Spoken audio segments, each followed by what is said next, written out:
first time I looked at Forge World and I was like, oh, hey, cool, that's, oh, holy, you guys did what? There's just way too much.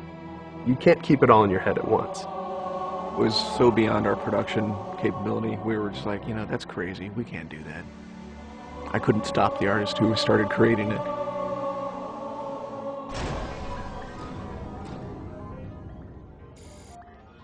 Forge is our editing tool that players can build their own maps. I mean, at its core, it's a map editor. We always had this vision right from the get-go, which is anyone can build anything. Giving the fans the tools, they can take it and run with it and make it their own. Forge World actually started as 5 separate maps. And I said, wouldn't it be cool if, like, you could play this and go over there and then play over there if you wanted? And Forge World was born.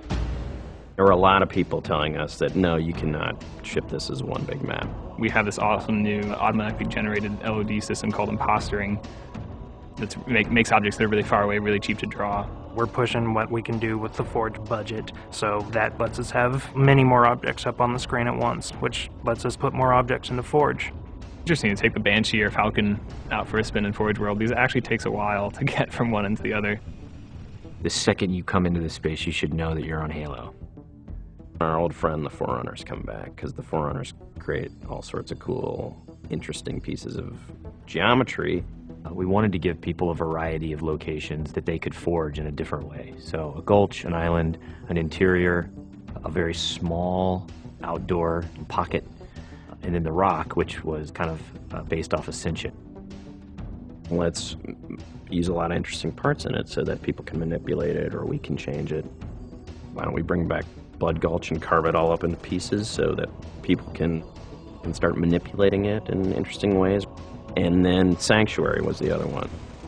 The Cage and Paradiso, that's just Chad and I playing with a map editor and actually building cool maps within Forge World. I mean, we were doing that exactly how the fans would do that. we definitely looked at what we did in Halo 3 and said, what can we learn from this?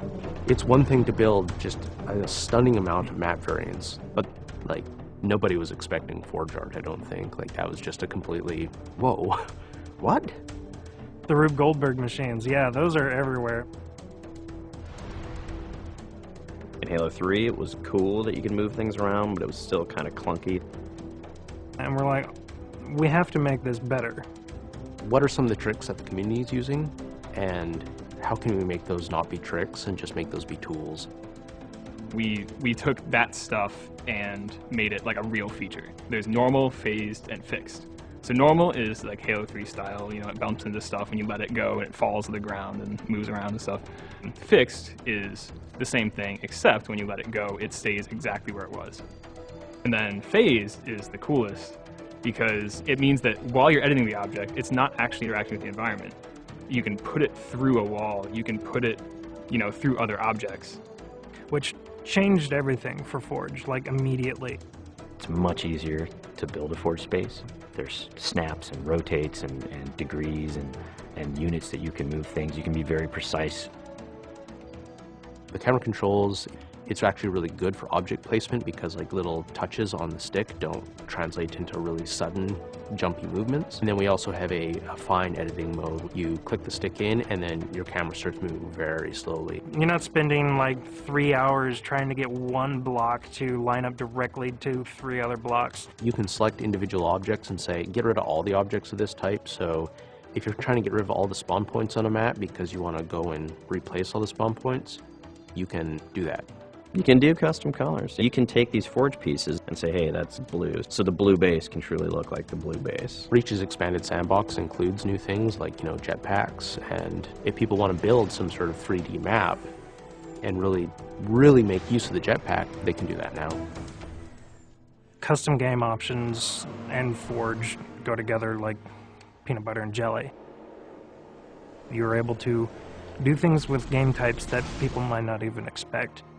My favorite example is King of the Hill, where the warthog is the hill. I'm super excited to see what people do with it when it goes out, because there's so much crazy stuff in there that's amazing.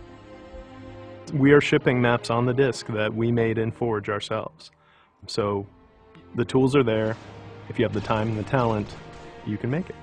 The community is just going to outstrip us and spank us.